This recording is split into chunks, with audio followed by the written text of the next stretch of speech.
Fermez les yeux un instant. Imaginez le monde non pas tel que vous le connaissez aujourd'hui, saturé d'écrans et d'acier, mais tel qu'il était il y a 14 siècles. Un monde de vastes déserts silencieux, où l'existence était définie par la simplicité du soleil, du sable et de la foi. Maintenant, imaginez un homme se tenant là, dans cette simplicité absolue, qui commence à décrire votre monde, le monde des gratte-ciels, de la vitesse implacable et du bruit numérique omniprésent. Non pas comme une supposition, mais comme une certitude indéniable. C'est le pouvoir profond de la prophétie. C'est un moment où le voile entre les temps est levé, et le guide ultime accorde à ses disciples une feuille de route pour naviguer dans un avenir qu'ils n'auraient jamais pu concevoir par eux-mêmes. Les prophéties du prophète Muhammad, paix et bénédiction soient sur lui, concernant l'heure finale, ne sont pas seulement une liste de calamités.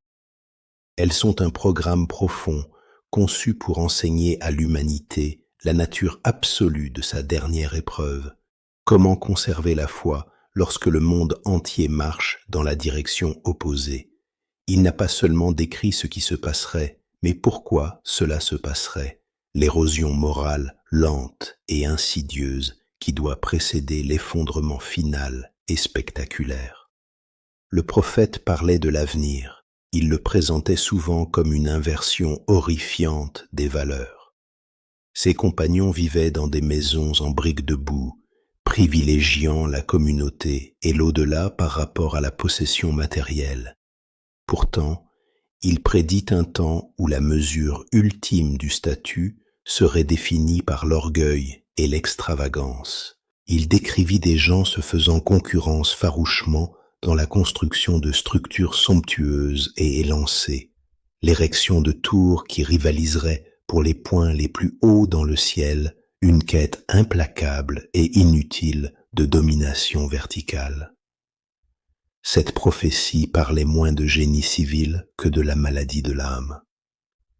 La construction cesserait d'être une question d'abri, de stabilité ou de nécessité communautaire et deviendrait uniquement une question de vantardise, d'ostentation et d'arrogance. Il définit la hauteur et l'ambition même de ses futurs tours comme un signe d'excès spirituel et l'origine de cette richesse excessive. Elle fut décrite comme provenant des sources les plus improbables. Le prophète avertit que cette concurrence féroce dans la construction serait menée par ceux qui avaient autrefois été les plus pauvres, les plus démunis, les bergers nomades, pieds nus et dévêtus, qui posséderaient soudainement des fortunes écrasantes. C'est un renversement de fortune profond, où une richesse soudaine, massive et non méritée mène directement à une crise mondiale d'humilité et à un désir agressif et compétitif d'exhiber des possessions éphémères. C'est le moment où l'abondance matérielle devient une arme spirituelle contre ceux qui la détiennent. Ce changement s'étendit à la perception même du temps, la denrée la plus précieuse du croyant. Il décrivit un temps où l'année deviendrait comme un mois, le mois comme une semaine, la semaine comme un jour. Cette imagerie prophétique est d'une exactitude glaçante. Elle parle non pas d'une compression cosmique littérale, mais de l'accélération terrifiante de la vie, la vitesse vertigineuse du commerce, l'afflux constant et urgent d'informations, la pression écrasante de la technologie qui volerait la capacité humaine de réflexion. La vie s'accélérerait, consommant chaque instant, supplantant l'éternel par le temporaire. Les prophéties plus profondes se concentrèrent sur la déchéance des piliers mêmes qui maintenaient la société. Le prophète avertit que la connaissance serait levée, non pas par une catastrophe naturelle, mais par la mort des vrais érudits qui l'incarnaient. Il laisserait un vide comblé par des autorités religieuses fondamentalement ignorantes et égoïstes.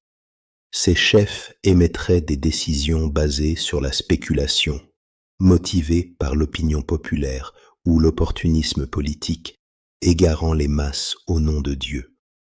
La vraie lumière de la guidance serait remplacée par des ombres vacillantes et trompeuses. Simultanément, la vertu fondamentale de la confiance, amana, disparaîtrait. Le prophète décrivit un temps où un homme chercherait en vain une personne honnête auprès de qui déposer sa richesse. La confiance serait donnée aux indignes, des gens seraient placés à des postes d'autorité immenses en se basant sur la simple demande ou l'influence, et non sur la compétence, l'intégrité ou la justice. Les serments seraient avilis, les accords rompus, et la loyauté deviendrait une vertu rare, presque antique. Cette perte omniprésente d'intégrité garantit que les systèmes de gouvernance, de finance et de communauté sont bâtis sur une fondation pourrie et chancelante. La tragédie ultime de cette perte est l'inversion de l'amour et du respect familial. Il avertit d'un temps où un homme serait plus gentil et plus obéissant envers un ami qu'il ne l'était envers son propre père. Le lien entre mari et femme serait déstabilisé, la femme contrôlant les affaires domestiques et les ressources du mari. Ces prophéties décrivent le démantèlement subtil et systématique de l'unité sociale la plus sacrée, la famille, où la véritable allégeance s'éloigne du devoir divin et de la piété filiale vers la gratification égoïste et momentanée et l'influence externe. Le prophète donnait à ses disciples un code spirituel. Quand vous verrez les tours s'élever, quand vous sentirez l'horloge s'accélérer, quand vous verrez l'ignorance célébrer et quand vous sentirez les liens familiaux s'effriter, sachez que vous vivez dans le temps prédit. Il fournissait une lentille à travers laquelle voir le chaos, instruisant le croyant que le plus grand miracle n'est pas la vue des tapis volants et des appareils numériques, mais le miracle silencieux et puissant de s'accrocher à une foi ferme dans un âge conçu pour l'arracher. Le monde futur, tel qu'il l'a décrit, est une magnifique cage dorée, piégeant l'âme dans son confort, tandis que la fondation morale sous elle se transforme lentement en poussière. La lentille prophétique, ayant exposé le vide spirituel sous les immeubles de grande hauteur et l'horloge qui s'accélère, se concentra maintenant sur les instruments de la civilisation elle-même, la connaissance et la confiance. Ce sont les deux piliers sur lesquels repose toute société stable, et le prophète, paix et bénédiction soient sur lui, décrivit leur effondrement systématique et terrifiant dans les temps finaux. L'érosion spirituelle commence par le retrait de la connaissance. C'est un concept profond, une perte, non pas par l'incendie de livres, mais par la disparition des vaisseaux humains qui contenaient la lumière. Le prophète avertit que la connaissance serait retirée par la mort des vrais érudits, les héritiers authentiques de la tradition prophétique. Leur départ laisserait un vide catastrophique, permettant la montée de pseudo-autorités, des hommes ignorants des sciences sacrées, qui seraient recherchés par les masses et se verraient accorder le pouvoir religieux. Ces figures, manquant de profondeur et de sincérité, émettraient des décisions basées sur la spéculation, sur les tendances passagères ou sur l'opportunisme politique, égarant des générations entières au nom même de la guidance. La véritable norme de la foi serait remplacée par des voix confuses et contradictoires, amplifiant le bruit et diminuant le signal de la vérité divine. Ce vide spirituel crée les conditions pour l'effondrement de la confiance, amana, la colle éthique de la société. Le prophète décrivit un temps où un homme chercherait en vain à trouver quiconque avec une véritable intégrité, une personne apte à occuper un poste de responsabilité ou à sauvegarder une confiance. Amana serait entièrement perdu, donné aux non qualifiés, aux indignes et aux ouvertement corrompus. Nous sommes avertis que des hommes seraient nommés à de hautes fonctions simplement parce qu'ils étaient recherchés ou avaient de l'influence, et non parce qu'ils possédaient la compétence, la moralité ou la justice. Les serments et les promesses, autrefois des liens sacrés, deviendraient insignifiants, une monnaie bon marché dans un monde où l'opportunisme régnait. La combinaison d'une fausse guidance religieuse et d'une malhonnêteté professionnelle omniprésente garantit que les systèmes, même conçus pour protéger les gens, la gouvernance, la loi et la finance, sont bâtis sur une fondation pourrie. Le croyant, luttant pour l'honnêteté, se retrouverait isolé, forcé de naviguer dans un monde où la trahison est la norme et la sincérité est punie. Cette décadence éthique dégénère rapidement en chaos social, se manifestant par la normalisation de l'interdit. Le prophète détailla la propagation rampante de l'immoralité avec une spécificité déchirante. Il avertit d'un temps où la communauté s'engagerait ouvertement dans des actes considérés comme odieux et destructeurs pour l'âme. La consommation publique d'intoxicants deviendrait courante, dépouillée de sa stigmatisation et acceptée comme loisir.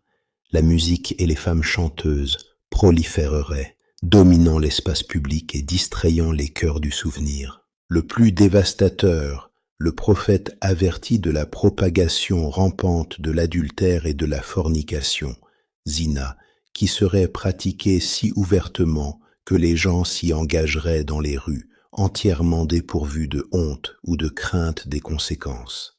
Il décrivit comment les actes des nations pécheresses précédentes seraient reproduits et normalisés, les gens suivant les coutumes de leurs prédécesseurs, coudée par coudée, empan par empan. Cela indique un abandon total de la moralité inhérente, motivée par le désir d'imiter et de s'adonner aux excès de ceux qui rejettent la loi divine. Cette inversion sociale culmine dans un désespoir psychologique profond et angoissant.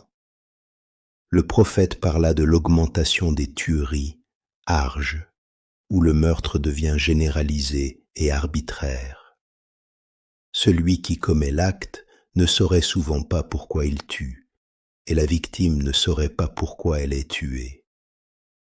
C'est la prophétie de l'absurdité, de la violence née non de la stratégie, mais d'une rage et d'une confusion omniprésente et irrationnelle. Elle décrit une société entièrement déconnectée de son but, où la valeur de la vie humaine est négligemment écartée. La terreur de cet âge serait si dévorante que les fidèles chercheraient refuge dans la seule chose qu'ils valorisaient encore, la mort.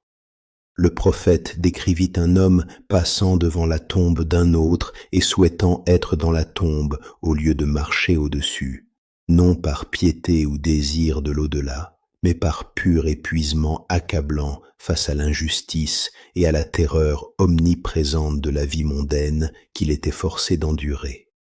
Le monde deviendrait une prison insupportable pour le croyant.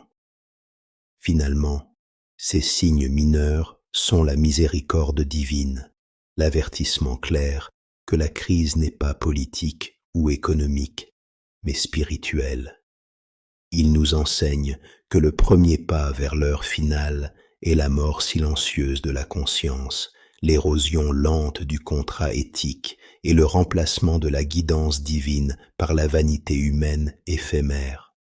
Le prophète montrait à ses disciples comment la fondation s'effondre bien avant que le ciel ne commence à tomber. La feuille de route prophétique, après avoir cartographié l'effondrement de la confiance et la montée du chaos social, attire maintenant le spectateur vers l'intérieur, se concentrant sur la destruction du lien le plus sacré de la vie humaine, la famille. Le prophète Muhammad, paix et bénédiction soient sur lui, décrivit un temps où le système immunitaire spirituel du foyer ferait défaut, conduisant à une profonde aliénation et à l'inversion amère de l'amour et du respect naturel. Il prédit l'érosion systématique de la parenté, silat ar-Rahim, les liens qui unissent les familles, les devoirs envers les parents, la compassion pour les frères et sœurs, le soin des aînés deviendraient des fardeaux, négligemment écartés dans la poursuite des désirs égoïstes. Les gens seraient intensément préoccupés par leur propre gratification immédiate, coupant les liens de la famille élargie et se concentrant uniquement sur le petit cercle isolé de l'intérêt personnel. Le prophète décrivit cela comme un signe clé de la fin, le bris du cœur communautaire, laissant les individus exposés et vulnérables aux épreuves à venir. Cette décadence est la plus douloureusement visible dans la relation entre les enfants et leurs parents. Le prophète avertit d'un temps où les jeunes traiteraient leurs parents avec mépris, désobéissance et insensibilité. Il parle du phénomène du fils désobéissant, une personne qui nourrit le plus grand mépris pour la mère qui l'a porté et le père qui l'a soutenu. Cette inversion de la piété filiale, le devoir sacré envers les parents, est une crise spirituelle signalant que l'âme a été consumée par l'arrogance et la priorité mondaine, remplaçant le commandement divin par le caprice personnel. Mais la vision prophétique va plus loin, exposant la perturbation au sein du foyer conjugal lui-même. Le prophète décrivit une réalité où la servante donne naissance à sa maîtresse, une métaphore profonde et à plusieurs niveaux pour l'inversion du statut et du rôle. Cela pourrait être interprété comme la prolifération littérale d'enfants illégitimes qui grandissent pour contrôler la vie de leur mère biologique, ou, plus largement, cela signifie un effondrement complet de la hiérarchie sociale, où les opprimés ou les marginalisés accèdent à des postes d'autorité sur ceux qui détenaient autrefois le pouvoir, souvent sans la préparation morale ou l'intégrité requise pour le leadership.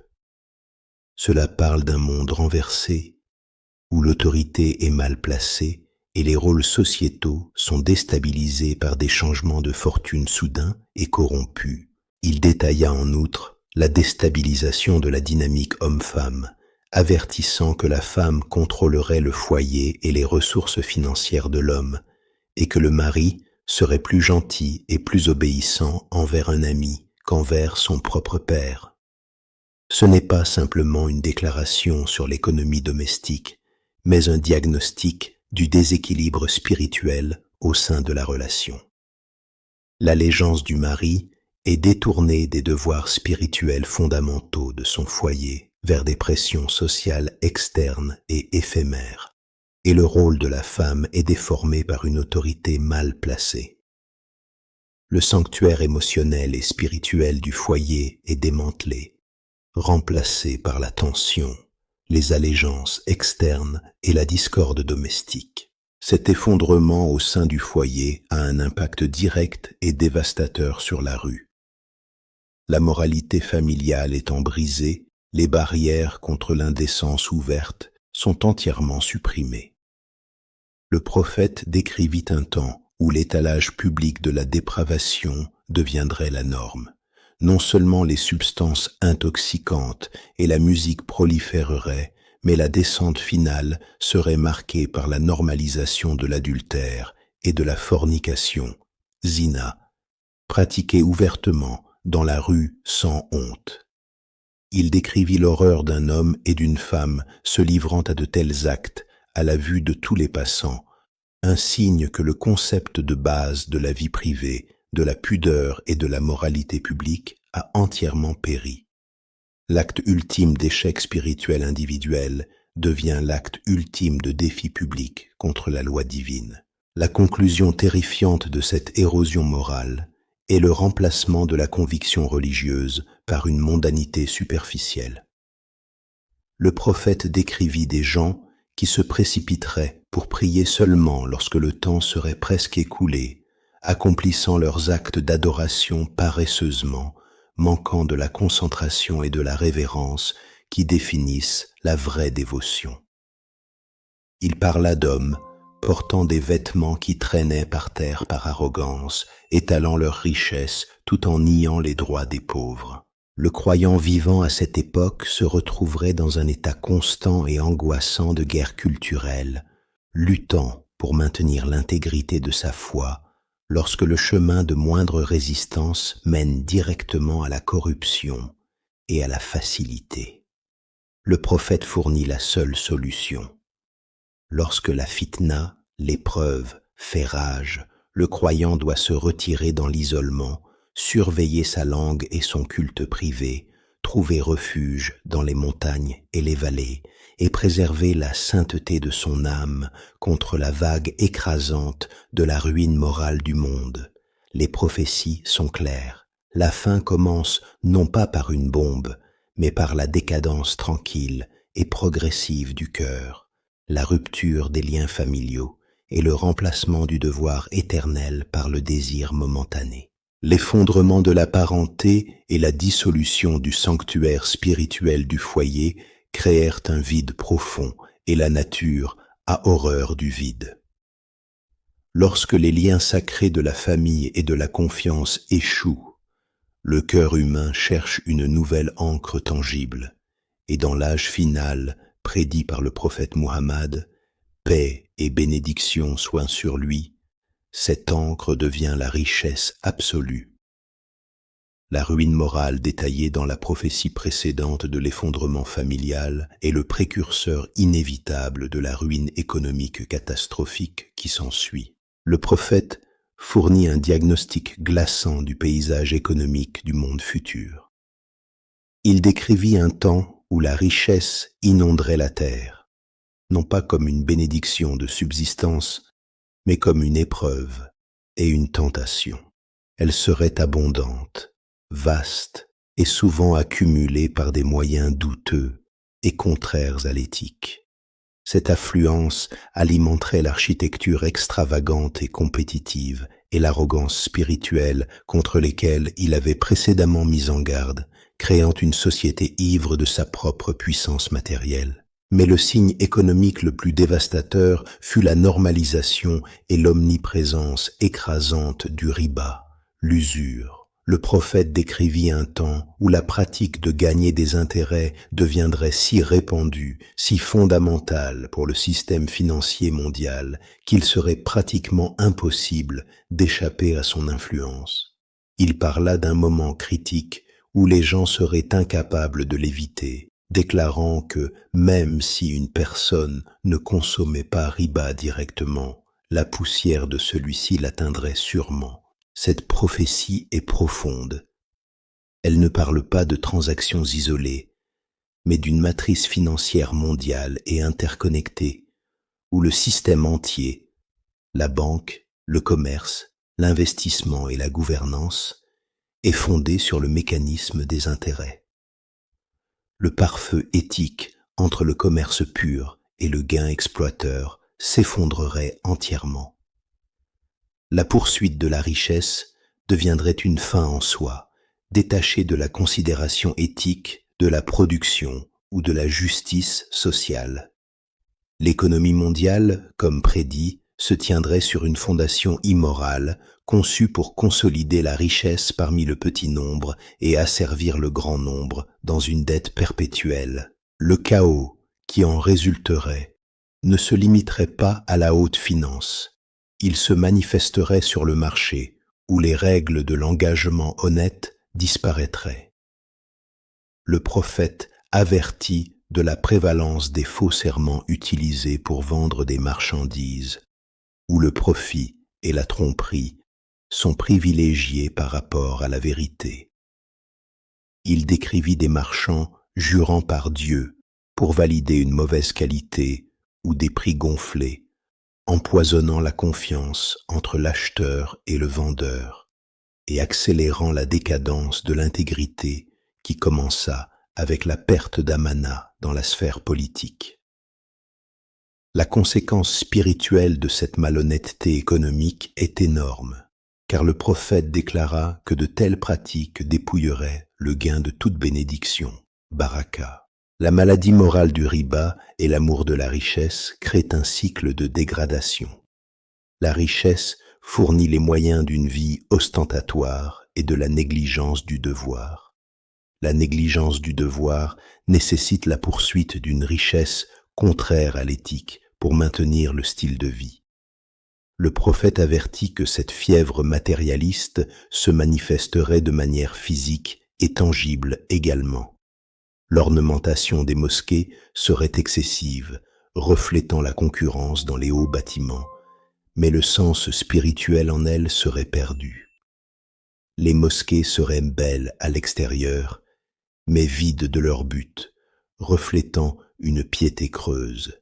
Cette structure économique basée sur une acquisition incessante et usuraire a un impact direct et dévastateur sur la capacité de la dernière génération à répondre aux commandements divins. La pression constante de la dette, l'insécurité d'une vie axée sur la finance et le bruit écrasant du matérialisme rendent la réflexion et le repentir incroyablement difficiles. Le croyant est piégé dans une machine magnifique et dorée qui est en train de l'écraser. Et pourtant, au milieu de ces signes économiques terrifiants, le prophète fournit un espoir tranquille, un contrepoint à la ruine imminente, l'émergence soudaine et miraculeuse de vastes ressources matérielles qui précéderaient les conflits finaux. Il parle de la terre révélant ses trésors, y compris la découverte d'une montagne d'or dans le fleuve Euphrate, une abondance qui, ironiquement, accélérerait le chaos à venir. Ce flot final de richesse déclencherait l'avidité et le conflit parmi les gens, confirmant que l'épreuve ultime de l'homme n'est pas la pauvreté, mais le défi spirituel de gérer une abondance écrasante et non méritée. Le règne de la richesse est ainsi un test final et complet, une inversion complète de la sunna du prophète de simplicité et de contentement. C'est le préambule nécessaire au chaos géopolitique final, car seul un âge entièrement consumé par le gain matériel serait assez fragile spirituellement pour tomber en proie à la tromperie ultime qui attend, celui qui promet le monde mais ne livre que le tourment éternel. La décadence morale dans le foyer est maintenant devenue la corruption systémique du marché mondial, préparant la scène pour le bris littéral des nations. Generate a French voiceover, FR, for an engaging Islamic channel documentary, short film. Voice, style, professional, clear, emotional, and reflective. The voice should possess a sincere, trustworthy tone and maintain a moderate, well-balanced pitch, avoiding an overly deep or resonant quality. Pacing. Medium-paced. The delivery should be smooth and consistent, maintaining a steady conversational rhythm. Ensure proper pacing for clarity and engagement, avoiding any extreme rush or deliberate slowness. Tone. The delivery must convey warmth, spiritual conviction, and sincere guidance. The style should be captivating and cinematic, ensuring perfect studio quality with zero background noise. Focus on claire articulation et d'expression émotionnelle mesurée.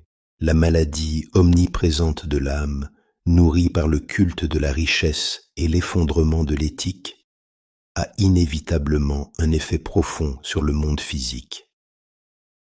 Le prophète Muhammad, paix et bénédiction soient sur lui, décrivit un monde tellement consumé par l'arrogance humaine que la terre et le climat eux-mêmes commenceraient à changer en réponse, signalant la proximité de l'heure finale. La transition de la décadence morale localisée à la scène prophétique globale est marquée par des renversements géopolitiques et environnementaux étonnants.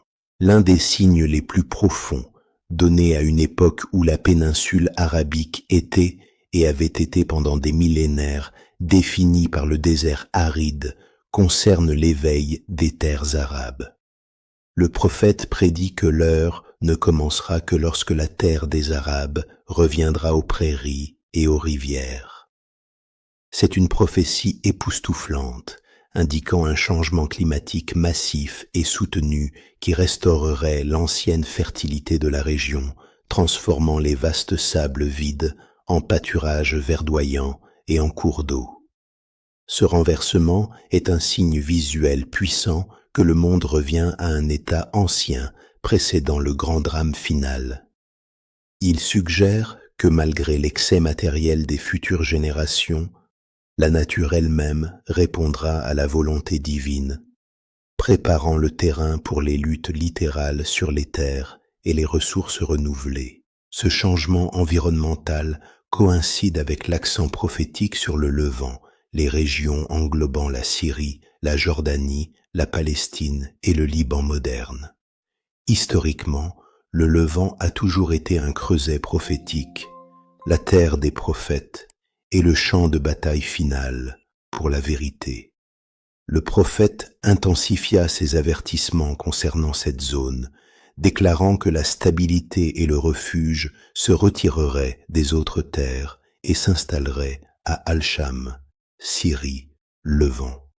Il parla d'un temps où la confrontation ultime s'y rassemblerait, indiquant que cette région deviendrait le centre absolu et inévitable de la tempête géopolitique et spirituelle finale. Le chaos qui éclate dans cette région pivot est directement lié au vide moral créé par l'amour de la richesse. La quête de pouvoir et de ressources déclenche des conflits et des luttes incessantes, garantissant que la région entière soit déstabilisée et soumise à une intervention étrangère. Cette fitna, tribulation généralisée au Levant, est un précurseur crucial à l'ascension du guide juste ultime, le Mahdi. Les paroles du prophète nous enseignent que le chef spirituel final n'émergera qu'après que la communauté aura été poussée au bord du désespoir par la guerre et la trahison interne. Il parla d'un temps de grands massacres Arj dans la région où la valeur de la vie humaine est négligemment écartée. Les armées et les factions se multiplieraient, alimentées par les agendas des forces extérieures, faisant de la région un théâtre dévastateur de conflits continus. Les villes elles-mêmes seraient détruites, reflétant la ruine morale au sein des cœurs de leurs habitants. Cette instabilité intense et l'injustice omniprésente créent les conditions précises requises pour l'arrivée des forces ultimes de la fin des temps. De plus, le prophète avertit de la domination politique et militaire des Romains, souvent interprétée par les érudits comme les puissantes nations occidentales, dans la région, notant qu'ils masseraient leurs forces près des champs de bataille finaux. Cela indique que les batailles ultimes ne seront pas des escarmouches tribales, mais des confrontations mondiales à grande échelle, impliquant les puissances les plus technologiquement avancées de l'époque, toutes convergeant vers le Moyen-Orient en raison de l'escalade du chaos et de la poursuite d'un avantage stratégique. Les prophéties concernant le Levant, par conséquent, servent de signe d'avertissement final et immédiat. Lorsque la terre est transformée et que le creuset spirituel d'Al-Sham est englouti dans un conflit incessant, c'est l'appel final de la communauté à la préparation spirituelle. Les systèmes chaotiques et injustes détaillés dans les prophéties antérieures, la famille qui s'effondre, le marché malhonnête, l'horloge qui s'accélère, ont finalement conduit à la rupture littérale des nations. La leçon profonde ici est une question de connexion. Le péché secret du cœur, l'amour de la dunya, mène à l'effondrement public de la société, perte d'amana, ce qui entraîne à son tour le chaos physique de la terre, guerre et changements environnementaux. La scène est dressée. Le déclin moral est terminé. Le conflit géopolitique fait rage. La seule figure restante requise pour mettre en branle la séquence finale est celle qui émergera pour défier ce désordre mondial, le guide ultime. Les feux du chaos au Levant, alimentés par la décadence morale et économique du système mondial, étaient le prélude nécessaire. Il signalait que le temps de la gouvernance locale et de l'autorité compromise touchait à sa fin. Maintenant, la lentille prophétique réduit sa concentration du paysage déchiré par la guerre de la Syrie au cœur spirituel de l'islam, la péninsule arabique et le sanctuaire sacré de Makka.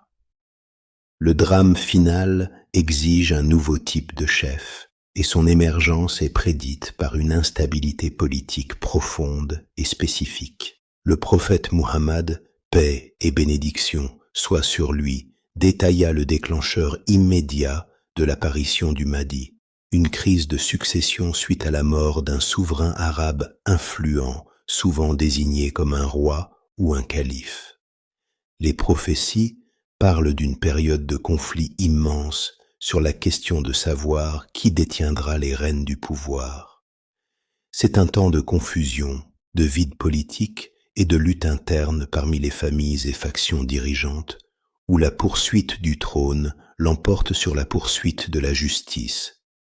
La région même qui abrite la Kaaba, l'axe de l'unité pour le monde musulman entier, sera consumée par une rivalité amère et avide de pouvoir.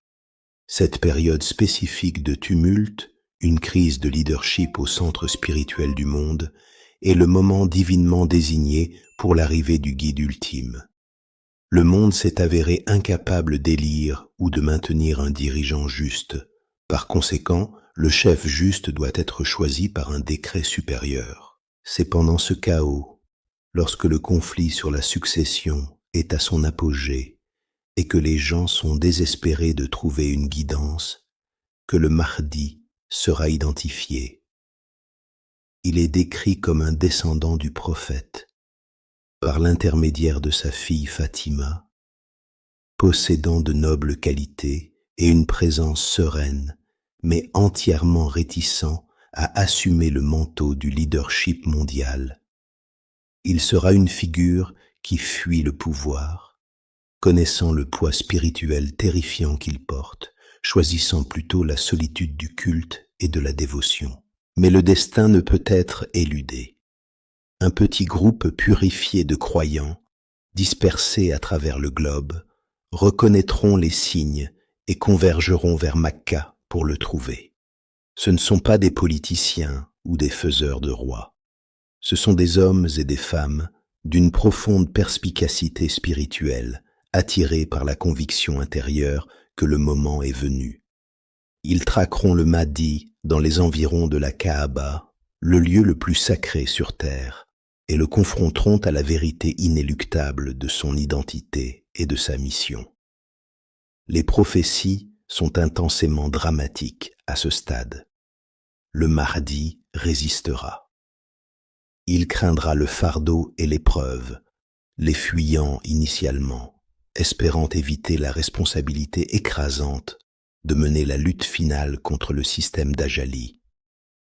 Mais la bande de croyants déterminés, ces quelques-uns qui ont maintenu leur sincérité au milieu de la corruption écrasante, l'attraperont entre le Ruken et le Makam, le coin de la Kaaba et la station d'Abraham.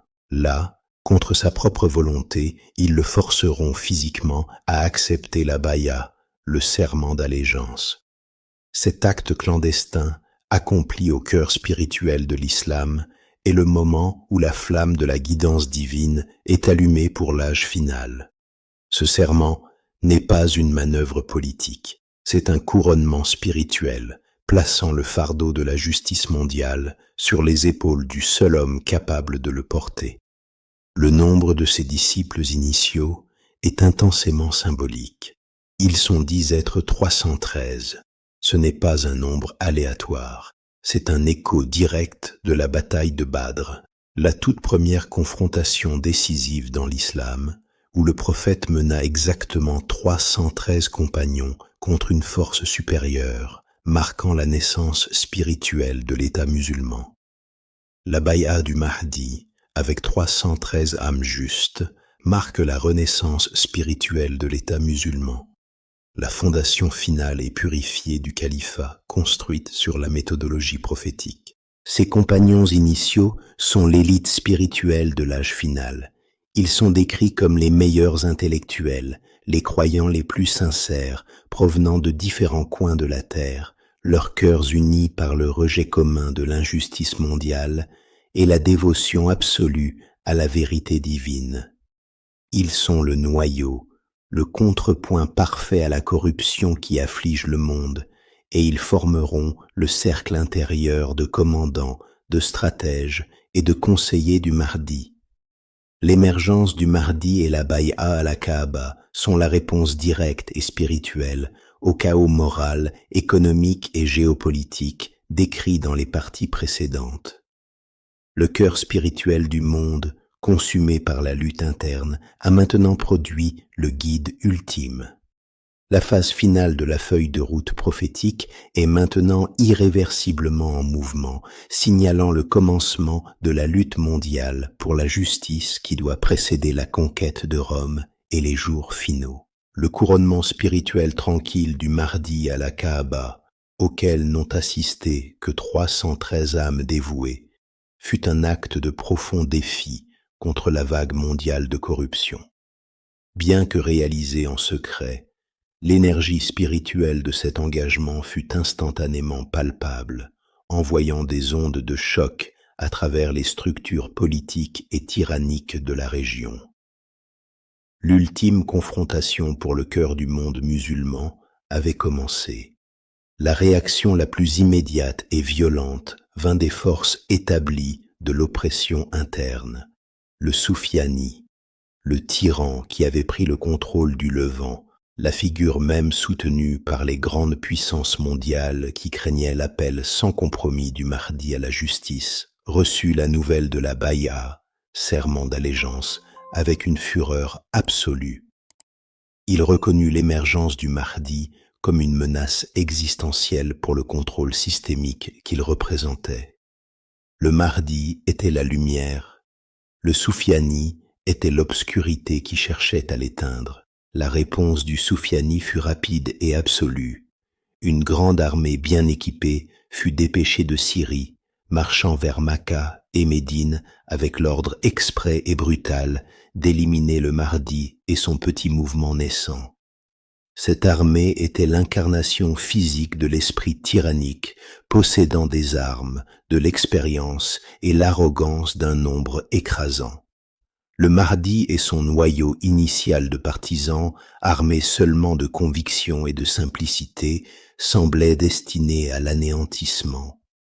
C'est à ce moment, lorsque les forces justes semblent les plus faibles et que les forces oppressives sont à leur zénith, que les prophéties dévoilent le premier grand miracle définitif de la fin des temps.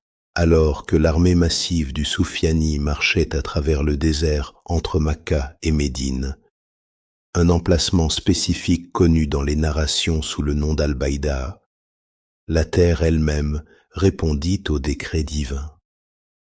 Le sol, qui avait souffert sous le poids du péché et du conflit humain pendant des siècles, s'ouvrit soudainement dans un acte de jugement colossal et terrifiant. L'armée entière, hommes et chevaux, armes et armures, fut instantanément engloutie par la terre qui s'effondrait. Cet événement, connu sous le nom de Kusuf al-Baïda, l'enfoncement dans le désert, fut la déclaration ultime et sans ambiguïté de l'intervention divine. Ce ne fut pas une victoire obtenue par la stratégie humaine ou le génie militaire. Ce fut une victoire accordée par Dieu, obtenue par la destruction absolue de l'ennemi par le sol même sur lequel il marchait. La terre refusa de porter plus longtemps le poids de leur tyrannie. Le miracle fut si total que seuls 2 hommes de cette armée massive furent épargnés, laissés en vie uniquement pour rapporter la nouvelle terrifiante aux Soufiani et au monde. Ils furent envoyés comme témoins vivants, portant le message que le Mahdi n'était pas un homme ordinaire et que ce n'était pas un soulèvement ordinaire. L'impact spirituel de cet événement fut instantané et profond. Il servit de validation finale et publique de la mission du Mahdi, séparant la vérité de toutes les faussetés politiques et religieuses précédentes. Il réduisit ses détracteurs au silence et amena même les sceptiques à faire une pause, réalisant que l'homme à la Kaaba était bien le guide choisi. Ce fut le moment où la foi des faibles fut solidifiée et le pouvoir de l'ennemi fut révélé comme étant entièrement vide devant la puissance du Créateur. Ce miracle déclencha également la réponse militaire la plus significative du monde musulman, le mouvement immédiat des drapeaux noirs de l'Est. Ces forces, déjà disciplinées et dédiées à s'opposer à l'injustice mondiale, souvent liées aux régions du Khorasan, Iran, Afghanistan et régions environnantes modernes, reconnurent l'armée engloutie comme le signe qu'elles attendaient. Elles comprirent que l'homme dont l'autorité était confirmée par un tel miracle était le vrai chef promis par le prophète. L'arrivée des drapeaux noirs fournit au Mahdi son premier soutien militaire conventionnel majeur, transformant son petit noyau de 313 compagnons en une armée transnationale authentique, capable de guerre stratégique. Ces forces sont animées par un rejet sans compromis de la tyrannie et sont préparées à combattre les forces technologiquement supérieures de l'Occident et leurs substituts. L'armée principale du Soufiani ayant été détruite par la terre et les drapeaux noirs affluents de l'Est, l'autorité du Mahdi est maintenant consolidée militairement à travers les cœurs musulmans. Le nettoyage final est grandiose et maintenant inévitable.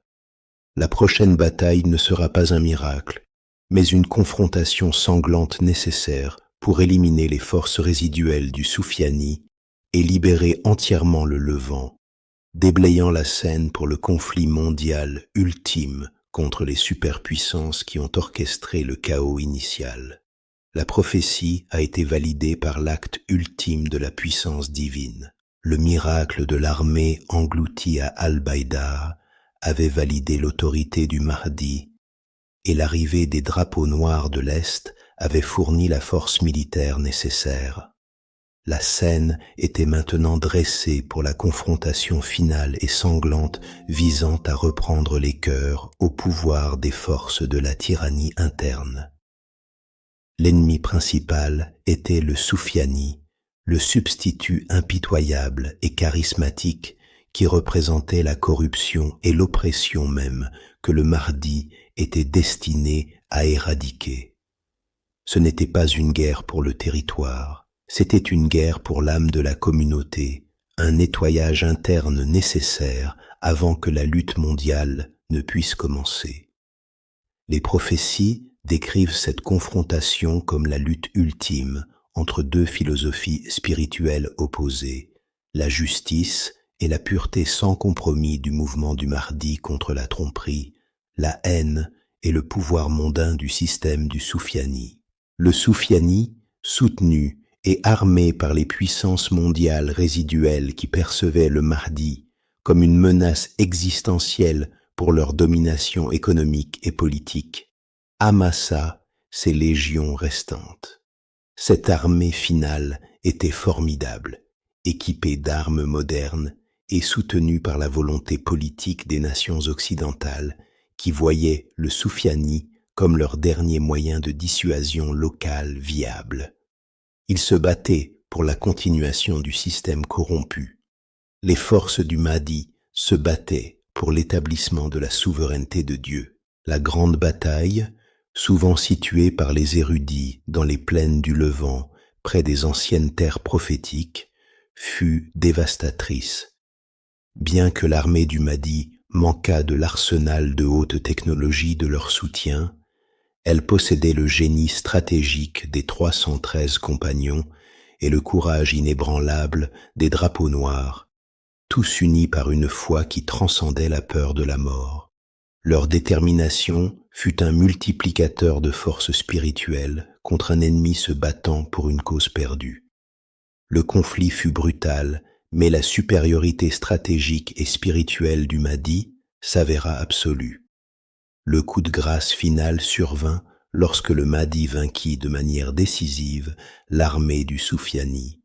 Le tyran lui-même, le chef qui avait versé tant de sang innocent au nom du pouvoir, fut capturé. Son exécution marqua la fin définitive de la fitna interne, l'écrasement de la force localisée qui avait affligé la communauté pendant des siècles. L'acte ultime de justice interne avait été rendu. Les conséquences de cette victoire furent immédiates et bouleversantes. Avec la chute du Soufiani, les cœurs musulmans furent soudainement et complètement libérés. Le chaos et la division qui avaient régné en Syrie, en Irak et dans le Hijaz furent remplacés par l'autorité incontestée du Mahdi. Les armées du Soufiani s'enfuirent ou rejoignirent la bannière du Mahdi, reconnaissant le pouvoir spirituel indéniable de sa victoire. Ce triomphe signala la restauration définitive du califat selon la méthodologie prophétique. Le Mahdi établit un État défini par la justice, adil et l'équité, déracinant les systèmes omniprésents du riba, usure et de la corruption qui avaient affligé le monde. Il commença à promulguer les réformes radicales nécessaires pour panser les blessures des générations d'oppression. Les narrations prophétiques décrivent ce temps comme le début d'un retour magnifique à la simplicité, à la piété et à l'abondance sans précédent. La gouvernance du Mahdi fut un exemple vivant de l'excellence que le prophète Muhammad, paix et bénédiction soient sur lui, avait loué. La richesse de la terre commença à se déverser. Les prophéties stipulent que dans l'ère du Mahdi, la terre donnera ses bénédictions et les cieux déverseront la pluie, conduisant à une abondance si sans précédent que le percepteur aura du mal à trouver une personne assez nécessiteuse pour accepter la charité. La richesse, libérée des liens de l'usure et de la corruption, coulera librement parmi les gens, conduisant à un profond contentement.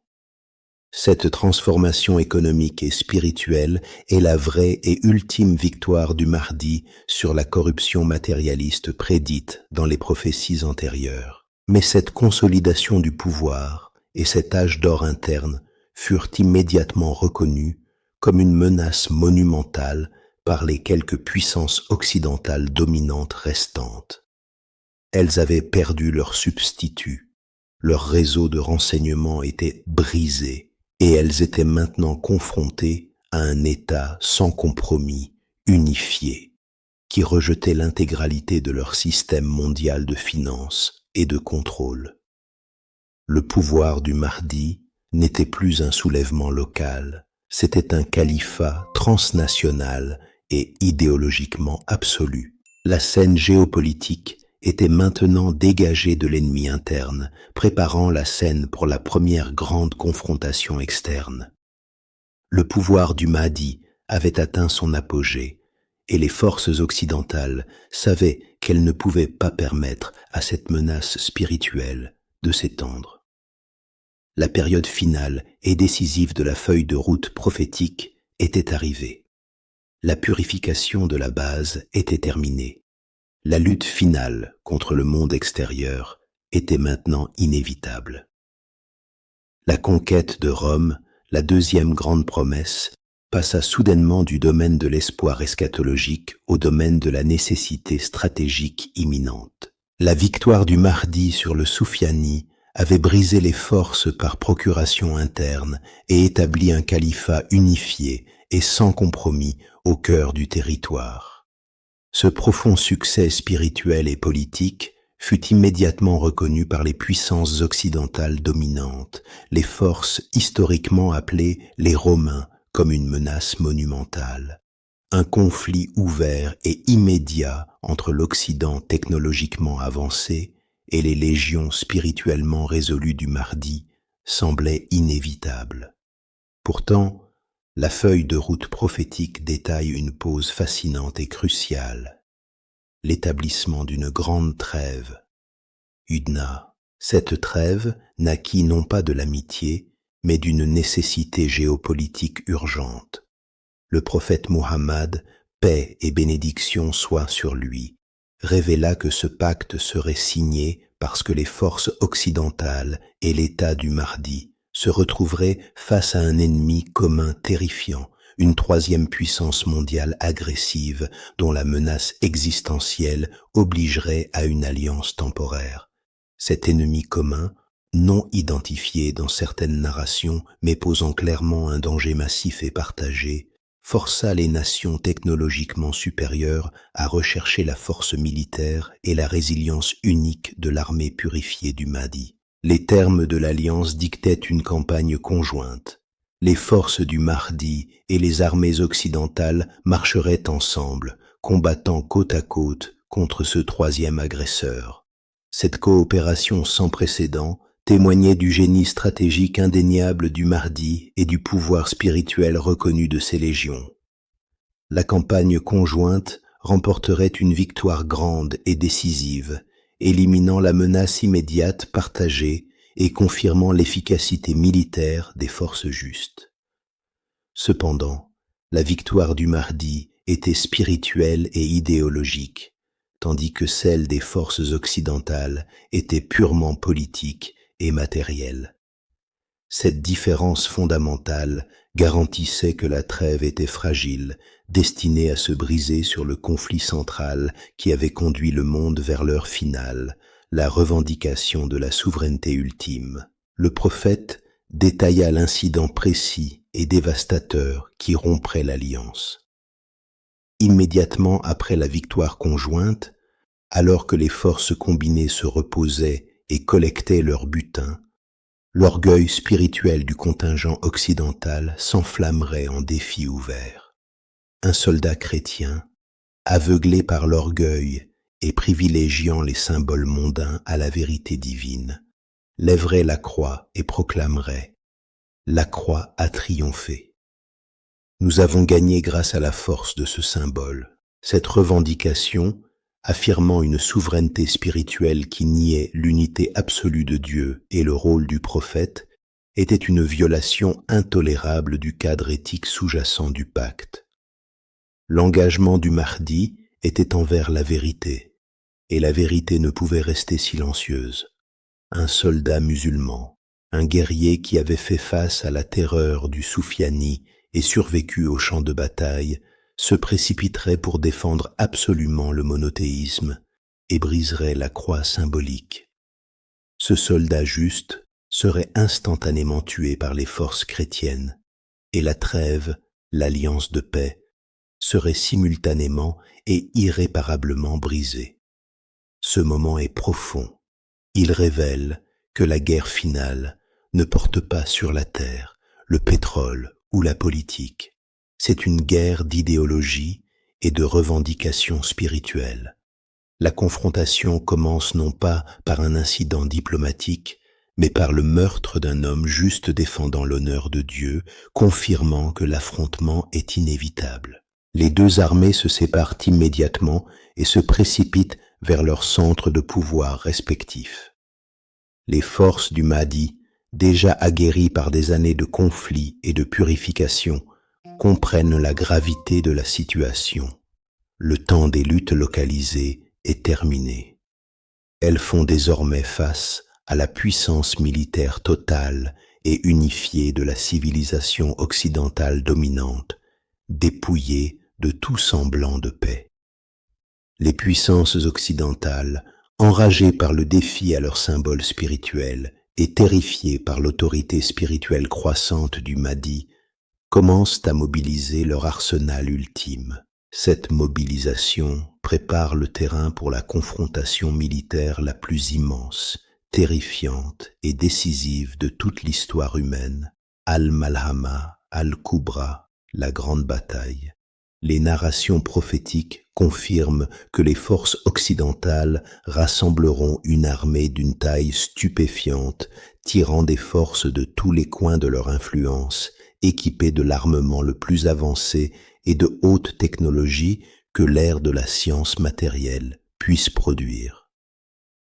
Les légions finales du Mahdi, le noyau purifié qui a survécu au Soufiani et au chaos antérieur, se préparent à affronter cette puissance ultime près de l'ancien cœur spirituel du Levant. Le conflit sera une confrontation terrifiante entre la force destructrice pure de la technologie et la détermination spirituelle inébranlable de la foi absolue. L'enjeu est total. La survie du califat juste et la détermination finale de qui régnera sur la terre. L'alliance brisée a déclenché la guerre finale et inévitable. L'alliance brisée avait été fracassée par l'offense spirituelle ultime, et la réponse fut la mobilisation de la puissance militaire apocalyptique totale de l'Occident. Les légions du Mahdi se tenaient prêtes à affronter les armées combinées des Romains, sachant qu'elles marchaient vers la confrontation militaire la plus immense, terrifiante et décisive de toute l'histoire humaine, Al-Malhama Al-Kubra, la grande bataille. La concentration des forces fut massive, attirant l'arsenal ultime de l'époque vers l'ancien creuset prophétique du Levant. D'un côté, l'armée purifiée du Mahdi, aguerrie, spirituellement résolue et armée de la conviction du destin. Du côté opposé, les forces du pouvoir mondial, équipées de la technologie dévastatrice de l'ère moderne, missiles guidés, avions à réaction avancée, systèmes de surveillance et la pleine capacité de la guerre de haute technologie. C'était la guerre prédite comme l'épreuve ultime de l'heure finale, une confrontation non pas entre armées égales, mais entre la force destructrice pure du pouvoir matériel et la force spirituelle inébranlable de la foi absolue. Les enjeux étaient absolus, la survie du califat juste et la détermination finale de qui régnera sur l'âme de la terre. Le prophète Muhammad, paix et bénédiction soient sur lui, décrivit l'échelle pure et terrifiante de la bataille avec une gravité glaçante. Les pertes seraient astronomiques, poussant la compréhension humaine à sa limite. Il déclara que la grande majorité des combattants périrait, une perte de vie catastrophique qui redéfinirait la souffrance humaine. C'était une guerre d'anéantissement mutuel, une fournaise de conflits conçue pour consumer l'ancien ordre. Pourtant, même au milieu de la tempête terrifiante de la grande bataille, les prophéties dévoilent une leçon profonde et angoissante de foi et d'intentionnalité. Les croyants sont poussés au bord même du désespoir, faisant face à la peur, au doute et à la puissance dévastatrice d'un armement qu'ils ne pouvaient égaler. C'est là que se produit le criblage spirituel, le test final et absolu qui sépare le sincère de l'hypocrite. Le prophète détailla les 3 issues distinctes et éternelles pour les croyants qui s'engagent dans la grande bataille, un moment qui illustre les conséquences ultimes de l'intention face à la menace matérielle absolue. Premièrement, un contingent de l'armée du Mahdi sera submergé par la terreur pure et la magnitude de la puissance destructrice de l'ennemi. Ils fuiront le champ de bataille, abandonnant leurs devoirs et cherchant à préserver leur vie mondaine. Le prophète déclara, avec une sévérité profonde, que ce groupe ne sera jamais pardonné par Allah. C'est l'avertissement ultime et explicite contre la lâcheté et le défaut fatal de privilégier l'amour de ce monde éphémère à l'alliance de la foi. Il confirme que dans l'épreuve finale, le doute et la retraite sont des anéantissements spirituels. Deuxièmement, un contingent combattra avec un courage transcendant et inébranlable, avançant dans l'épaisseur du conflit, faisant face à l'armement écrasant jusqu'à ce qu'il soit martyrisé. Le prophète déclara que ces guerriers tombés seront les meilleurs martyrs de cette époque aux yeux d'Allah. Leur sacrifice est le sommet de l'engagement spirituel, une expression absolue de la foi où la vie est volontairement échangée contre la récompense éternelle. Il démontre que la vraie victoire est souvent définie non par la survie, mais par la soumission absolue et sincère au décret de Dieu. Troisièmement, un contingent combattra avec une confiance, une persévérance et une fortitude stratégique profonde, et ce sont ceux-là qui se verront accorder la victoire ultime et finale. Le prophète garantit que ce groupe survivant et victorieux ne sera plus jamais tenté par les épreuves de ce monde. Ils sont les vestiges entièrement purifiés de l'Oumma, ayant émergé de la fournaise de la grande bataille avec leur foi polie et absolue. Ils ont gagné le droit de compléter la feuille de route prophétique, héritant de la terre nettoyée et portant le flambeau vers les prophéties finales. La bataille elle-même sera une guerre d'usure, se poursuivant pendant plusieurs jours angoissants, exigeant la prière, la patience et un engagement inébranlable. La victoire ultime des forces du Mahdi est obtenue non pas en égalant la haute technologie de l'ennemi, mais par l'effondrement de la volonté des armées occidentales et leur incapacité à supporter des pertes aussi colossales contre un ennemi se battant pour une cause sacrée. La conclusion réussie d'Al-Malhama al-Kubra marque l'effondrement absolu de la structure de pouvoir matériel dominante mondiale. La menace militaire externe qui maintenait le système de corruption est finalement détruite. La purification est complète. La scène est maintenant dégagée pour les réalisations spirituelles ultimes, l'accomplissement des 2 dernières grandes prophéties qui complètent l'arc narratif, la conquête sans effusion de sang de Constantinople et la confrontation avec le trompeur ultime, le Dajjal. L'armée victorieuse et purifiée marche maintenant vers son destin historique final. La fournaise d'Al-Malhama al-Kubra s'était refroidie. Les forces du Mahdi, le reste purifié de l'Oumma, se tenaient victorieuses sur la puissance militaire combinée de l'Occident. Elles avaient survécu à l'assaut terrifiant de l'armement avancé, leur foi s'avérant être le bouclier ultime contre la technologie mondiale. La purification était complète, mais la séquence prophétique exigeait une dernière validation historique, la seconde conquête de Constantinople. Le voyage n'était pas encore terminé. L'armée triomphante, fatiguée mais spirituellement réconfortée, ne s'arrêta pas pour se délecter de son triomphe militaire. Leur prochain objectif était défini non par la stratégie, mais par l'écriture.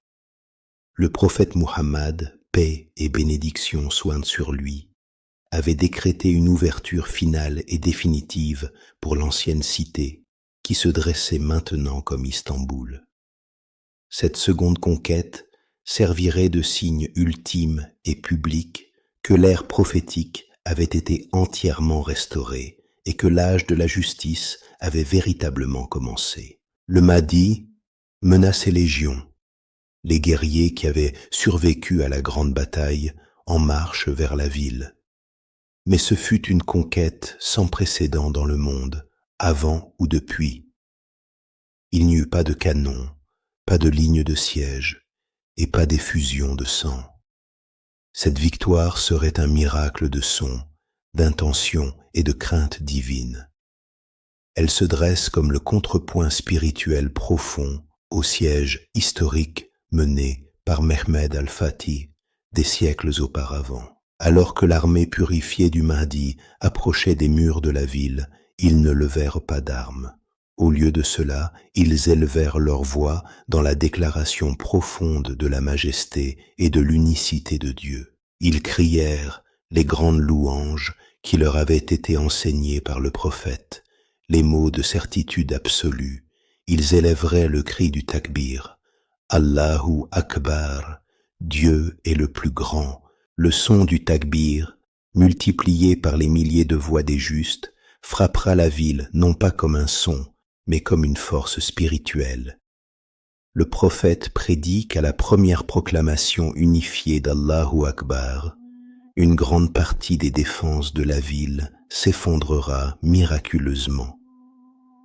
Les forces à l'intérieur, complètement sidérées par la pure puissance spirituelle et la convergence terrifiante de la prophétie, seront paralysées par la peur. L'ère de la défense matérielle a été supplantée par le pouvoir de la croyance. L'armée répétera les déclarations confirmant la réalité ultime, La ilaha illa Allah. Il n'y a de Dieu que Dieu. Et avec cette affirmation collective et finale du monothéisme pur, les dernières défenses de la ville s'effondreront. La victoire n'est pas militaire, c'est une ouverture, fatre spirituelle, réalisée par la seule pureté de la foi. Elle confirme que l'effort humain a cédé la place à la conclusion divine et que l'autorité du Mahdi est directement sanctionnée par Dieu. L'accomplissement de la prophétie de Constantinople est maintenant absolu. Les deux moitiés, l'historique, le siège de Mehmed, et l'eschatologique, le takbir du Mahdi, ont été réalisés. Le monde est témoin des étapes finales du calendrier prophétique. Cependant, l'armée du Mahdi ne se voit accorder même pas un instant de repos pour consolider cette victoire miraculeuse. Le prophète avertit que la joie de la conquête serait immédiatement suivie par le signe ultime et le plus terrifiant de l'heure finale. Alors que les croyants victorieux sont occupés à collecter le butin de la ville, à diviser les ressources et à s'installer dans le territoire nouvellement acquis, une rumeur dévastatrice et paralysante se répandra comme un poison dans les rangs. Une voix, terrifiante et trompeuse, appellera à une grande distance, affirmant que le trompeur ultime, Al-Masih ad-Dajjal, le faux Messie, a émergé et a pris le contrôle du cœur musulman, ayant asservi leurs femmes et leurs enfants. Cette nouvelle est une perturbation profonde et choquante, transformant instantanément le triomphe en terreur ultime. Bien que certaines narrations suggèrent que cette nouvelle initiale puisse être une fausse alerte ou une ruse des substituts du Dajjal, une tentative préliminaire de provoquer le chaos, elle sert son objectif prophétique. Attirer immédiatement le Mahdi loin de son triomphe et vers la confrontation finale et ultime. Le Dajjal est la vraie et dernière puissance spirituelle qui contrôle les systèmes de tyrannie et de corruption que le Mahdi a passé toute sa mission à démanteler. Le Mahdi doit immédiatement abandonner la ville et ramener ses forces purifiées au Levant, la région de Damas, pour faire face à la plus grande fitna que l'humanité ait jamais connue. Le Dajjal émergera de l'Est, décrit comme étant un jeune homme au teint rougeâtre, possédant un défaut oculaire spécifique, voyageant sur la terre avec une vitesse surnaturelle et terrifiante. Il apparaîtra avec de faux paradis et de faux enfers, utilisant des illusions, le contrôle économique et une tromperie sophistiquée pour tester la foi de chaque âme vivante. La séquence prophétique est complète. La défaite militaire de l'Occident, la conquête miraculeuse et sans effusion de sang de Constantinople, et maintenant l'émergence instantanée du Dajjal. Le rideau historique est tombé. La scène est dressée pour le drame spirituel final impliquant le Mahdi, le Dajjal, et l'arrivée ultime du prophète Isa, paix soit sur lui. Le temps de la guerre conventionnelle est terminé. L'âge des miracles et du test ultime de la foi pure a commencé. Le destin du monde dépend de la prochaine et ultime intervention. Le miracle de la reddition sans effusion de sang de Constantinople avait été immédiatement remplacé par la terreur ultime. La nouvelle dévastatrice que le Dajjal, le faux Messie, avait émergé, força les légions purifiées du Mahdi à une marche rapide et désespérée vers le Levant. Il ne marchait plus pour affronter des armées d'acier et de fer, mais pour faire face à l'épreuve spirituelle la plus profonde que l'humanité n'aurait jamais à endurer. La bataille ne concernait plus la terre ou la politique. Elle concernait l'âme même et la santé mentale du croyant. Le Dajjal est la personnification finale et parfaite de la corruption systémique et de la fausseté contre lesquelles le prophète Muhammad, paix et bénédiction soient sur lui, avait mis en garde pendant des siècles. Il est le trompeur ultime, doté de pouvoirs surnaturels temporaires et terrifiants pour défier les concepts humains fondamentaux de la réalité et de la foi. Son émergence est le point culminant de tous les signes mineurs, la conclusion logique de la dévotion du monde au matérialisme et à l'illusion.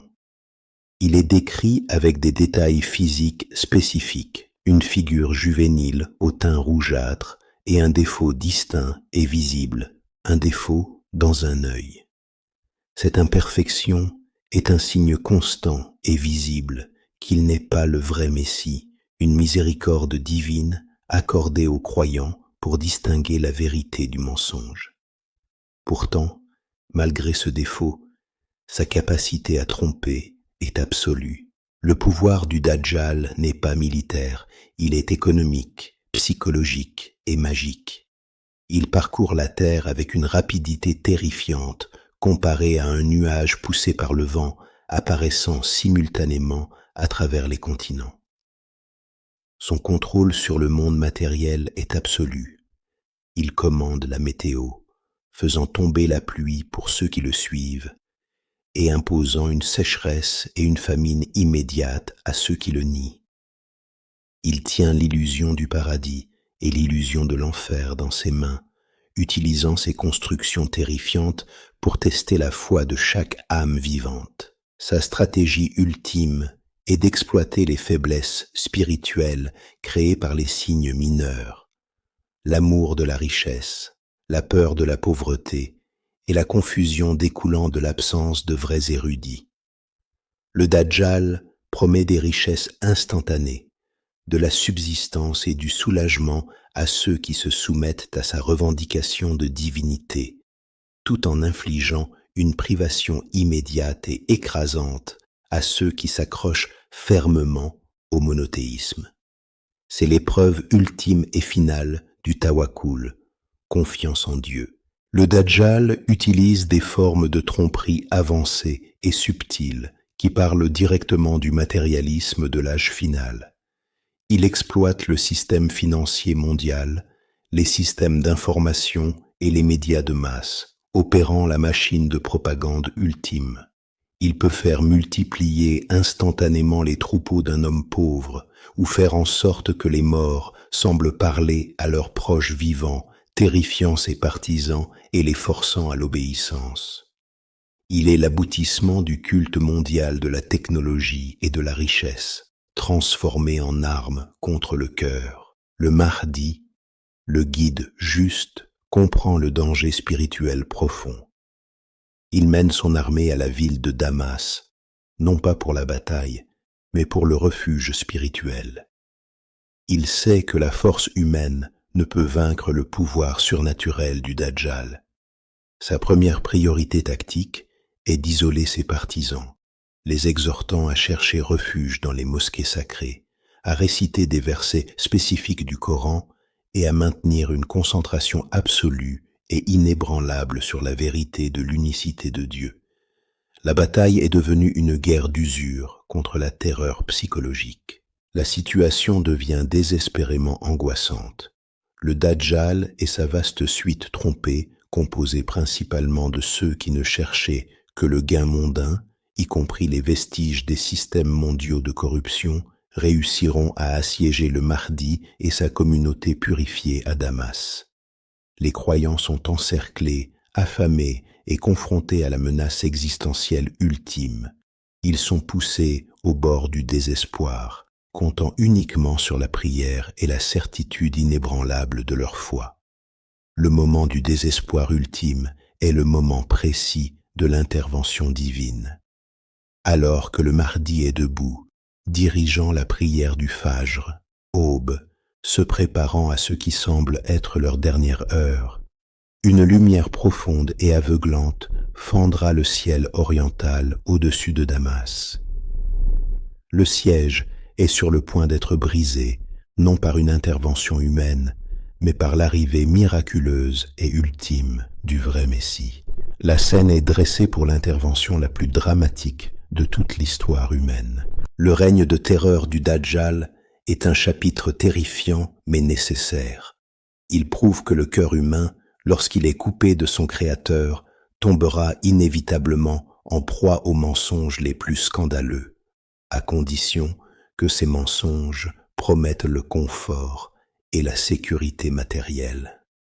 C'est la démonstration finale et absolue de l'avertissement du prophète, que l'amour de la dunya est la racine de chaque échec. L'épreuve ultime avait atteint son point culminant terrifiant.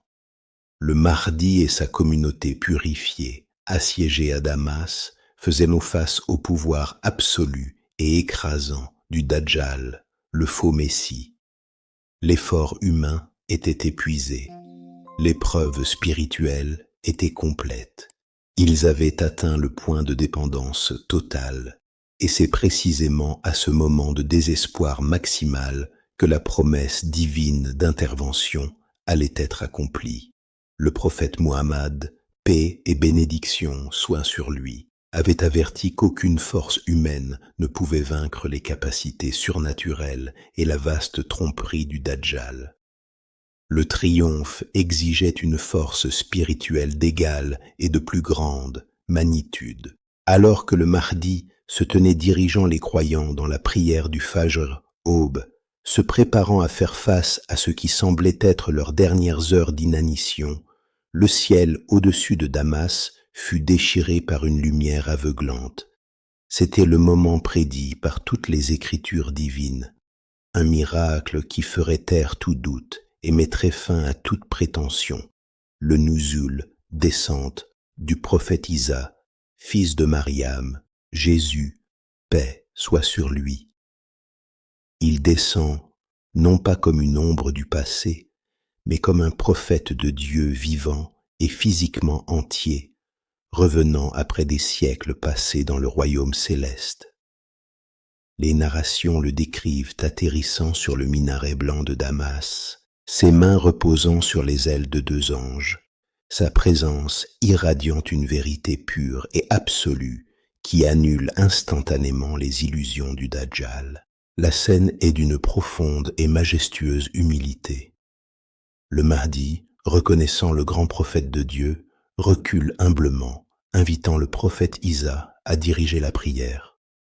Mais Isa, avec une grâce spirituelle égale et un respect pour le rôle divinement désigné du Mahdi en tant que chef de la communauté finale, refuse, déclarant que le leadership appartient à celui que Dieu a déjà nommé parmi eux. Ce moment puissant confirme le but unifié de toute guidance divine et valide l'autorité sacrée du Mahdi. Le prophète Isa prend immédiatement le commandement de la confrontation finale. Sa mission est singulière et non négociable, détruire le Dajjal. La dynamique de pouvoir est instantanément inversée. Le Dajjal, dont le pouvoir illusoire est alimenté par la fausseté, ne peut pas supporter la présence pure et prophétique de la vérité. Alors qu'Isa sort de la mosquée et fait face au faux Messie, le Dajjal commence à fondre et à se dissoudre, comme du sel se dissolvant dans l'eau, incapable de supporter la vérité qui irradie du prophète de Dieu. Le Dajjal s'enfuit dans une terreur absolue, sa vitesse surnaturelle étant maintenant utilisée dans une tentative désespérée et futile d'échapper à sa fin définitive. Le prophète Isa poursuit le trompeur ultime. La fin physique et finale du Dajjal se produit à la porte de Lude, près de Tel Aviv moderne. Là, Isa tue le faux Messie avec sa lance, mettant une fin définitive et permanente à la plus grande tromperie spirituelle jamais déchaînée sur la terre. Les systèmes de tyrannie mondiale, de corruption économique et de propagande, tous encapsulés dans la figure du Dajjal, sont maintenant entièrement brisés et la fitna ultime est résolue. L'arrivée du prophète Isa, son leadership et la défaite du Dajjal achèvent l'étape essentielle du motif eschatologique. L'accomplissement historique de Constantinople par Mehmed al-Fatih, l'établissement spirituel de la justice par le Mahdi et la défaite miraculeuse de la fitna ultime par le prophète Isa, la chaîne de guidance est maintenant complète. La mission du prophète Isa ne s'arrête pas à l'assassinat du Dajjal.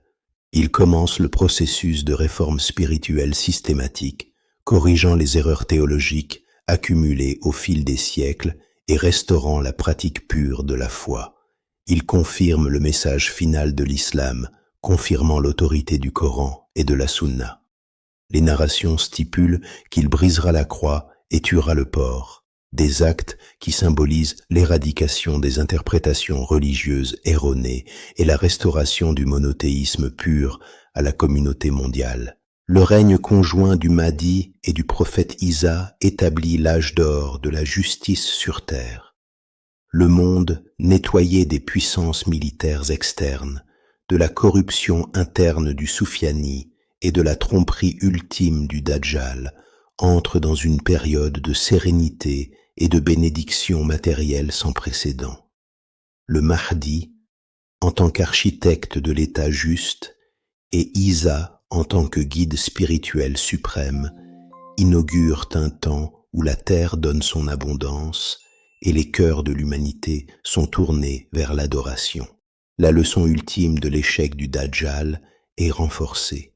Le monde matériel, même lorsqu'il est doté d'un pouvoir miraculeux temporaire, ne peut pas résister à la vérité absolue et pure du monothéisme.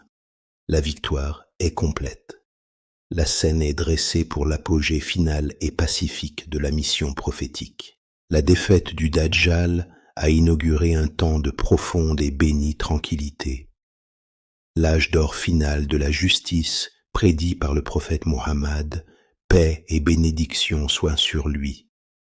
L'ennemi ultime ayant été vaincu, les systèmes mondiaux de corruption économique et militaire furent démantelés, et le règne conjoint du Mahdi et du prophète Isa, paix soit sur lui, amena une période de sérénité et d'abondance matérielle sans précédent.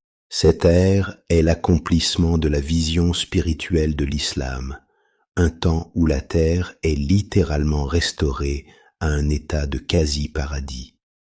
La lutte fondamentale de l'humanité, le labeur incessant contre la faim, le besoin et l'injustice, est finalement résolu.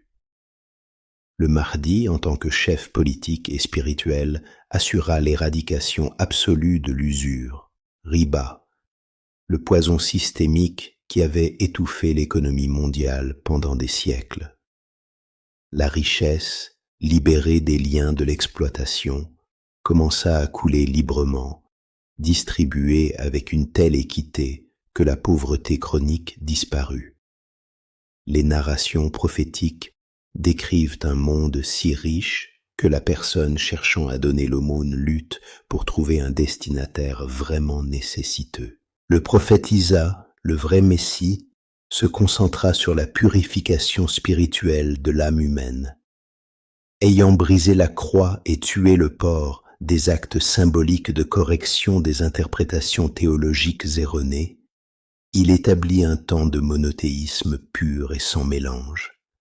Sa présence garantit que l'adoration de Dieu est restaurée à sa forme immaculée, exempte d'innovation et de déviation. L'ère est caractérisée par la clarté intellectuelle, la certitude morale et une profonde dévotion. La paix de cet âge est si absolue qu'elle affecte le monde naturel, un signe direct des bénédictions déversées sur la communauté purifiée. Le prophète parla d'un temps où l'animosité est levée, même parmi les animaux. La sécurité est si complète qu'un petit enfant peut jouer sans danger avec un serpent, et un loup peut paître paisiblement parmi les moutons.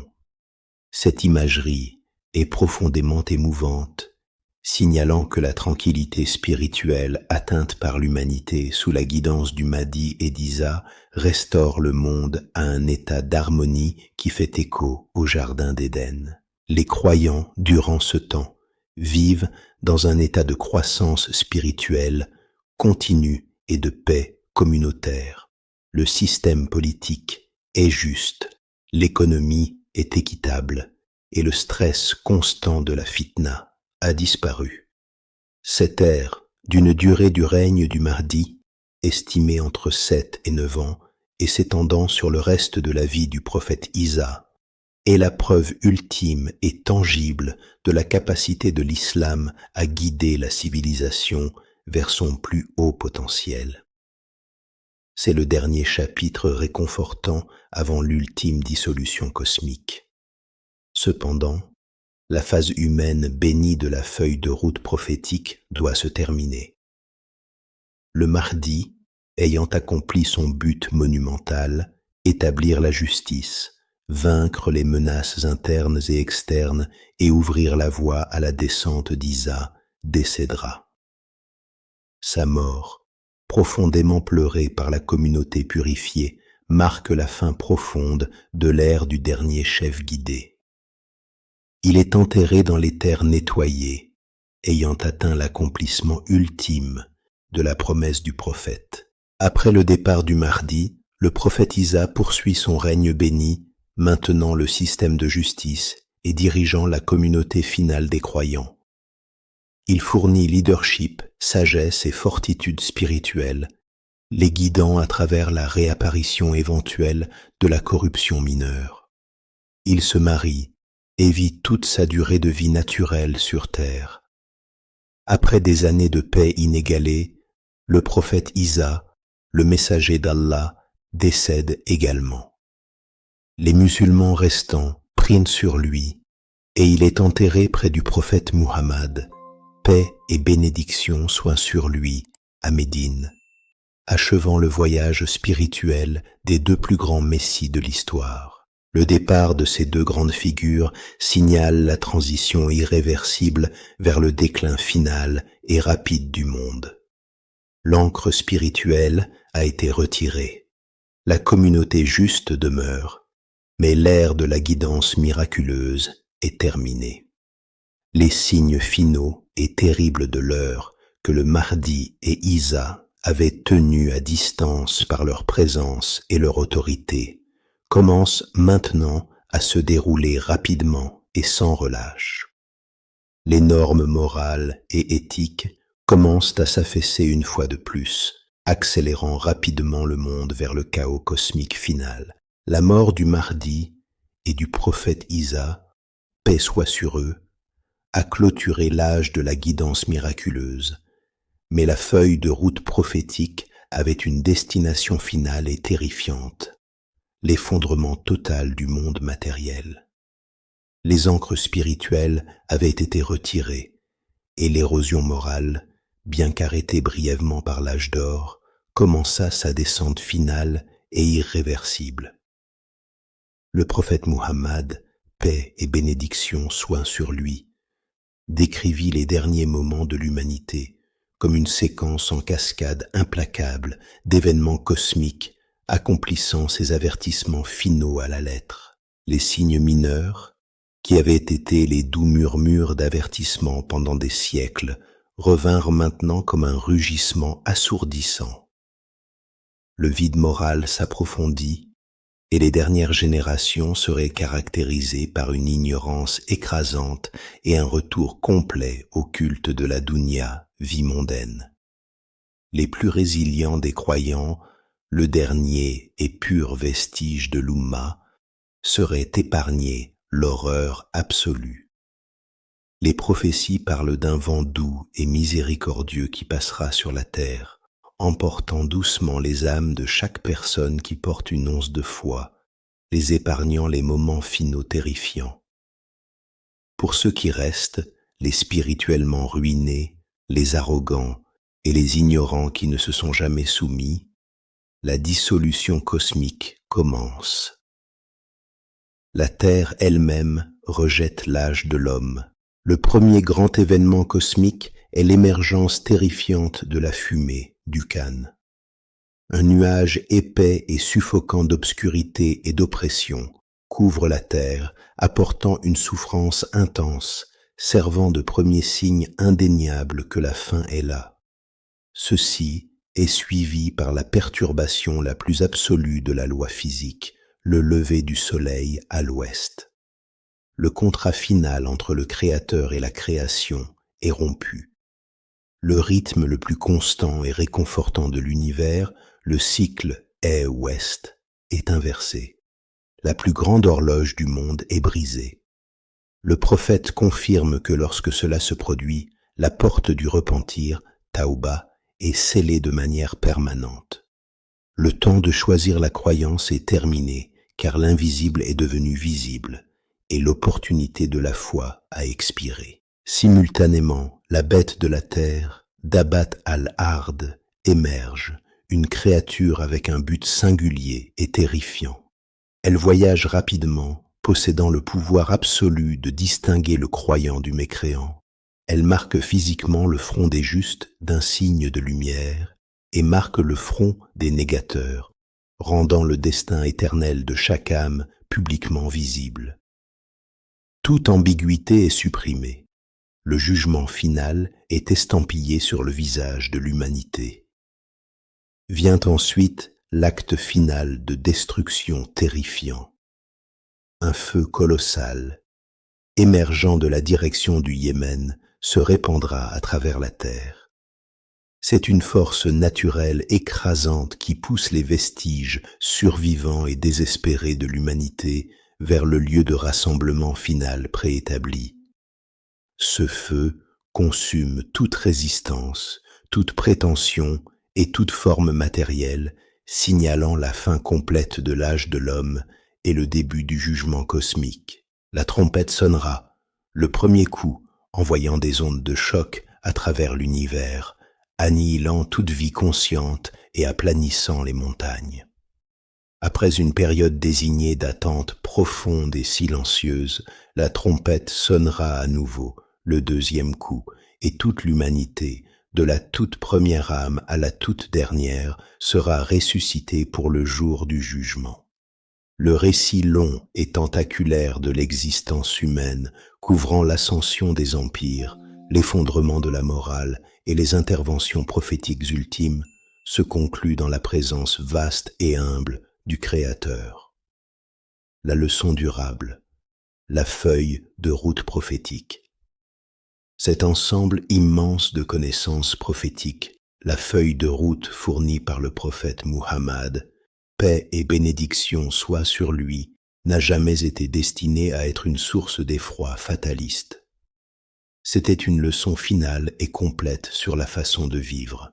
Elle nous enseigne que l'épreuve ultime de l'heure finale n'est pas le feu du Dajjal ou l'effondrement de la terre, mais l'érosion silencieuse du cœur par la poursuite de la richesse matérielle et la négligence conséquente de l'amana, confiance, et de Silat ar-Ram, parenté. Le prophète nous a montré que les gratte-ciel et les horloges qui s'accélèrent ne sont pas des miracles du progrès, mais des signes d'une maladie spirituelle. L'histoire des deux cités, Constantinople et Rome, est l'analogie spirituelle ultime. Elle nous a enseigné la dualité du succès. Nous devons tendre vers l'excellence dans le monde, comme Mehmed al-Fatih, maîtrisant nos sciences et notre gouvernance. Mais nous devons atteindre la pureté de l'âme, comme l'armée du Mahdi, sachant que les victoires ultimes et finales ne sont remportées non pas avec l'acier, mais avec une foi sincère et la voix d'Allahu Akbar. Les paroles du prophète fournissent la lentille à travers laquelle nous devons voir notre propre temps, un temps de confusion, de richesse accélérée et de compromis moral omniprésent. Sa guidance est la seule ancre stable lorsque le reste du monde tourne hors de contrôle. La vérité finale est simple, profonde et absolue. La longue lutte est terminée. Les promesses ont été tenues. La feuille de route a été complétée. Tout ce qui reste est la réalité profonde, belle et terrifiante du jour du jugement, où chaque âme se tiendra devant son Créateur, jugée uniquement par la foi et la justice qu'elle a maintenue dans son cœur pendant l'âge prédit. L'univers est devenu silencieux. Le temps est maintenant.